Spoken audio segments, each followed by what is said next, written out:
안타깝게도 이 나라에는 법이 모두 무너졌습니다. 전형적인 가해자 피해자 바꿔치기입니다. 이 사건은 분명히 군사반란 수괴 혐의가 윤석열에 대해서 적용이 돼야 되고, 군사반란 수괴에 대해서는 사형밖에 법정형이 없습니다. 박세영 검찰이 이거를 교묘하게 내란죄로 기소했다. 윤석열이 내란을 일으킨 건 불과 유튜브 때문이 아닙니다.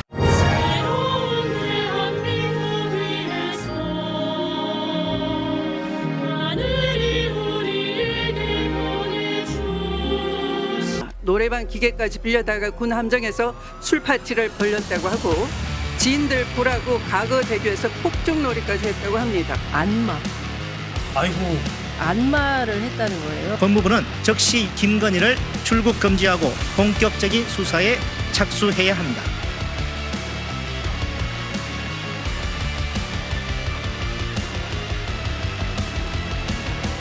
안녕하세요. 논설의 이재성입니다. 드디어 내란 우두머리가 체포됐습니다. 알터리가 빠진 느낌입니다. 윤석열은 사실상 내전을 획책했습니다. 무력으로 국회와 선관위를 비롯한 헌법기관을 장악하려 했던 행위 자체도 역사에 남을 중죄인데, 법원이 발부한 영장을 거부하며 법치주의를 유린하는 폐악질로 나라의 존립 기반 자체를 위태롭게 했습니다. 명령에 따를 수밖에 없는 무고한 경호처 직원들을 앞세워 대통령 관저를 요새화하고 지지자들을 선동해 분열과 충돌을 부추겼습니다. 국회 탄핵 소추 이후 내란 우두머리 윤석열이 벌인 작태는 우리 공동체에 이미 큰 상처를 남겼습니다. 이제 우리는 공화국의 역적이 남긴 더러운 유산을 치우는데 총력을 기울여야 합니다.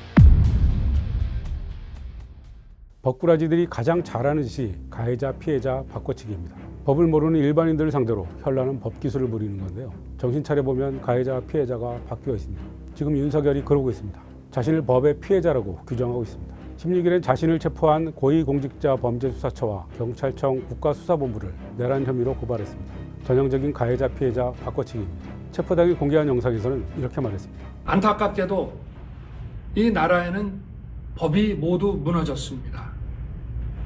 수사권이 없는 기관에 영장이 발부되고, 또 영장 심사권이 없는 법원이 체포영장과 압수수색 영장을 발부하는 것을 보면서, 이미 많이 다뤄진 주제이지만 한 번 더 말씀드리겠습니다. 법을 무너뜨리고 있는 것은 윤석열 본인입니다. 공수처는 대통령의 직권남용 혐의에 대한 수사권이 있습니다. 군장성과 경찰 수장 등에게 권한을 넘어서는 일을 강요하여 내란을 일으키게 했으므로 직권남용이 포함된 내란 혐의입니다. 윤석열 쪽이 낸 체포영장 이의 신청을 기각하면서 서울 서부지방법원이 밝힌 내용입니다. 영장 심사권이 없는 법원이란 말은 공수처 관할 법원이 서울중앙지법이 아닌 서울 서부지법이 영장을 발부한 것이 불법이란 주장인데요. 범죄 장소나 증거의 소재지, 피고인의 특별한 사정 등을 고려하여 형사소송법에 따른 관할 법원에 청구할 수 있다는 걸 알면서도 이런 무리한 주장을 펼치는 것입니다. 윤석열 체포영장은 대통령실 관저의 관할 법원인 서울 서부지법이 발부했습니다. 무엇보다 영장은 법원의 발부 자체로 법적 효력을 갖는 것이어서 영장 자체의 적법성을 따지는 일은 불가능합니다. 영장에 관한 불복 방법은 두 가지밖에 없습니다. 기각될 경우에 하는 재청구, 발부될 경우에 하는 적부심사입니다. 윤석열 쪽이 서울 서부지법이 관할이 아니라며 서울중앙지법에 신청한 체포 적부심도 16일 밤 기각됐습니다. 판사 쇼핑을 하는 건 공수처가 아니라 윤석열 본인입니다. 그토록 믿었던 서울중앙지법이 체포 적부심을 기각했으니 이제 더 이상 관할 법원 주장은 하지 못할 것입니다. 그럼에도 터무니없는 주장과 행동을 계속 이어갈 것으로 예상합니다. 헌재 출석한 윤석열 변호인단은 허황한 논리와 궤변으로 국민을 당혹스럽게 만들고 있습니다. 계엄군이 국회 유리창을 깬 것은 흥분한 군중을 막기 위해서라거나, 저녁 드라마를 볼 시간에 계엄을 선포한 것은 국회가 계엄 해제를 쉽게 할 수 있도록 한 것이라고 주장합니다.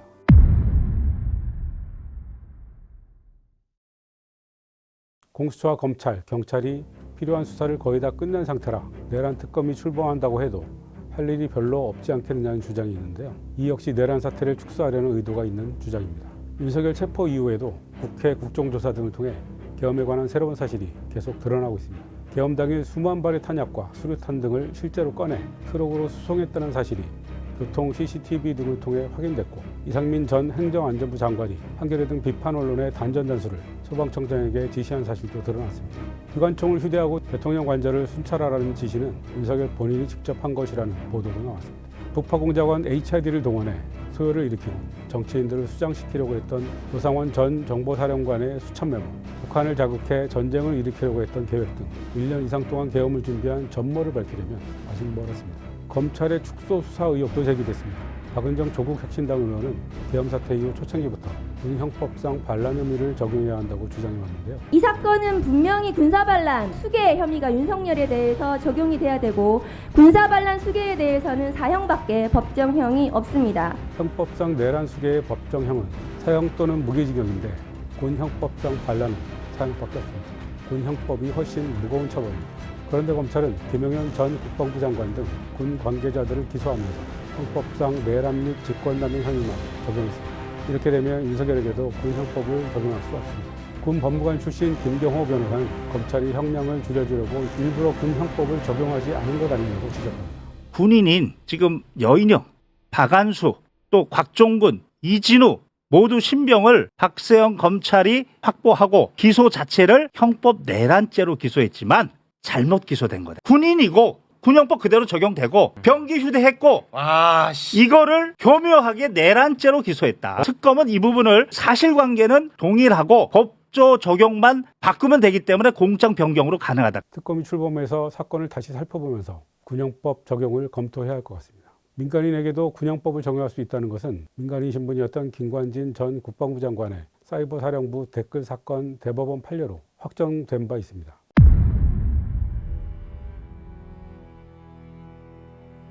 윤석열이 계엄을 선포한 가장 중요한 이유가 부정선거 음모론이라는 사실은 윤석열 스스로 계엄 담화문을 통해 이미 밝힌 바 있습니다. 체포 당일 공개한 페이스북 글은 이 부정선거 음모론의 이론적 배경을 나름 체계적으로 설명합니다.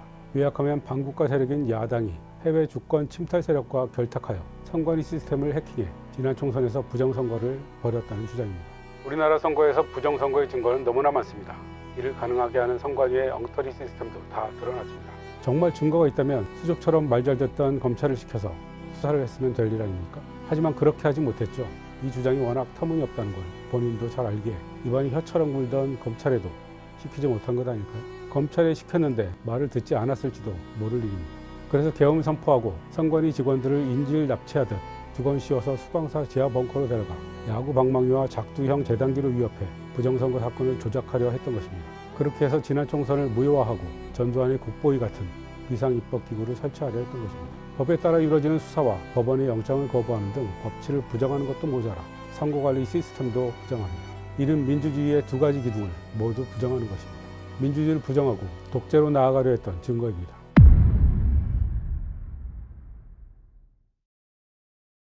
계엄이 선포됐을 때 많은 분들이 술 때문이라거나 유튜브 때문이라는 얘기를 많이 했습니다. 특히 홍성국 전 민주당 의원이 뉴욕타임스에 윤석열 대통령의 내란은 알고리즘 중독으로 인해 시작된 세계 최초의 내란이라고 말해서 화제가 됐는데요. 저는 이런 인식이 단견이라고 생각합니다. 윤석열이 내란을 일으킨 건 술과 유튜브 때문이 아닙니다. 본인과 아내의 범죄를 영원히 덮을 해결책을 극우 유튜브의 부정선거 음모론에서 찾은 것뿐입니다. 윤석열 본인의 범죄 의혹은 해병대 최상병 사망 사건 및 임성근 사당장 구명 로비 의혹과 부산저축은행 부실대출 봐주기 수사 의혹 등이 있죠. 김건희 씨는 검찰이 무혐의로 덮은 도이치모터스 주가 조작 사건만이 아니라 양평 공흥지구 개발 특혜 의혹, 양평 고속도로 노선 변경 특혜 의혹 등 진실이 밝혀지지 않은 비리 의혹이 즐비합니다. 집권 이후 부부가 함께 쌓아놓은 의혹들도 산더미입니다. 대통령실 이전 및 관저공사 특혜 의혹을 비롯해 계엄 직전까지 나라를 뒤흔들었던 이른바 명태균 게이트까지 수사가 본격적으로 시작되면 도저히 대통령직을 유지할 수 없는 핵폭탄급 사건들입니다. 저는 부정선거 음모론이 사실상 핑계에 불과하다고 생각합니다.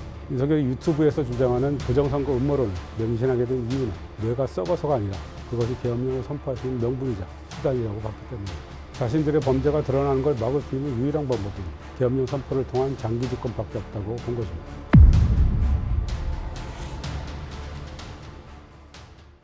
윤석열 체포로 묻히긴 했지만 윤석열, 김건희의 권력 사유와 행태도 하나둘 드러나고 있습니다. 대통령 경호처가 2023년 12월 윤석열 생일에 마치 윤비어천과 같은 헌정곡을 합창했다고 합니다.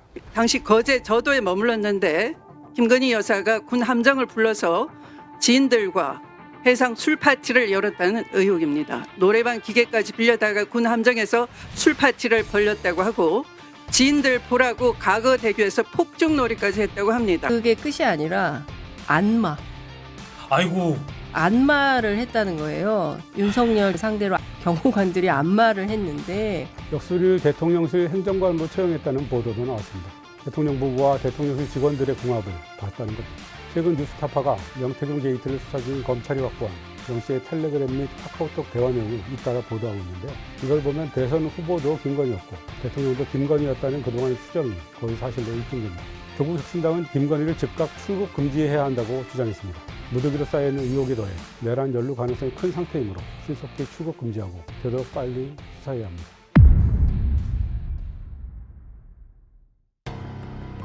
여러분, 윤석열의 변호인이라는 윤곽근 변호사나 윤석열의 친구라는 석동현 변호사를 보면서 무슨 생각을 하시나요? 어떻게 변호사라는 사람이 저렇게 무식한 얘기를 부끄러움도 없이 하지? 라는 생각과 함께 저 사람들은 왜 저렇게 열심히 하지? 라는 생각이 들기도 합니다. 저는 이분들이 선거 출마 욕심이 있어서 그렇다고 생각합니다. 여러분, 박근혜 전 대통령 변호인이었던 유영하 변호사 기억하시죠? 지난 탄핵 국면에서 어느 날 갑자기 박근혜 변호인이라며 나타나 아무 말이나 해대던 바로 그 변호사 말입니다. 이 사람이 지금 국민의힘 의원입니다. 박근혜 변호사로 떴고 그 후광으로 배지를 달았습니다. 윤곽근 변호사 역시 지난해 총선에서 국민의힘 공천에서 탈락한 정치 지망생입니다. 석동현 변호사의 부인 박영하 명지대 교수도 국민의힘 전신인 한나라당 의원이었습니다. 김민전 국민의힘 의원이 국회에 끌어들여 비난을 받았던 일명 백골단을 조직한 사람이죠. 김정현 방공청년단 대표도 지난해 총선에서 서울 용산구 출마를 준비했던 사람입니다. 이렇게 다들 정치적 욕심이 있는 사람들이 윤석열 옆에 붙어서 내란을 옹호하고 있습니다. 윤석열의 계엄 선포를 막지 못했고 계엄 선포 뒤에도 사실상 윤석열 편을 들고 있는 한덕수와 최상목 권한대행을 비롯한 국무위원들도 마찬가지입니다. 오직 자신의 출세, 자신의 안위밖에 관심이 없습니다. 인사와 승진의 눈이 멀어 계엄령을 실행에 옮겼던 고위 장성들, 경찰 고위직들도 마찬가지입니다. 이게 지금 우리나라 엘리트의 민낯입니다. 윤석열 정부는 사익 추구 세력 그 자체입니다.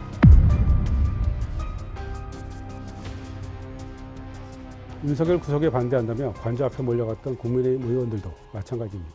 헌정이 무너지고 국가 신인도가 떨어지고 경제가 폭망해도 관심이 없습니다. 오로지 자신들의 재산에만 관심이 있습니다. 그래서 일단 목소리가 큰 구구 지지자들에게 잘 보이려고 윤석열을 옹호하고 있는 겁니다. 경호처 직원들의 슬기로운 명령 거부로 일단 큰 고비를 넘겼지만 정치적 내전은 계속되고 있습니다. 헌법을 부정하고 법치를 무시하는 내란 세력이 국회 안에 있습니다. 그것도 제2의 정당이자 현재 여당입니다. 저는 이것이 윤석열이 벌인 일 중 가장 용서받지 못할 죄악이라고 생각합니다. 정말 큰일입니다. 국민의힘은 16일 공수처를 항의 방문했습니다. 오동훈 공수처장 사퇴와 공수처 해체를 요구했습니다. 영장 자체가 수사권이 없는, 내란죄에 대한 수사권이 없는 공수처가 받은 영장이기 때문에 영장 자체가 불법이고 무효입니다. 젊은 소장파 의원이라는 김용태 국민의힘 비상대책위원조차 이렇게 말합니다. 우리는 계엄 선포의 배경이 되었던 선거 관리의 의혹에 대해서도 공개적인 논의가 이루어지도록 장을 마련해야 합니다. 다음 정부는 이렇게 민주주의 시스템을 부정하는 국회의원들과 국정을 논의해야 합니다. 헌법과 정당한 법 집행조차 정쟁화시켜서 정치에 활용하는 반민주 세력과 대화가 가능할까요? 이들 내란 세력의 주장을 하나의 의견으로 존중해야 하는 걸까요? 정진석 대통령 비서실장이 국가원수를 남미 깽단 다루듯 한다고 비판했죠. 법원의 영장을 거부하며 총이 안 되면 칼로라며 깽단처럼 저항했던 게 누구인가요? 먼저 깽단처럼 행동한 것은 윤석열입니다.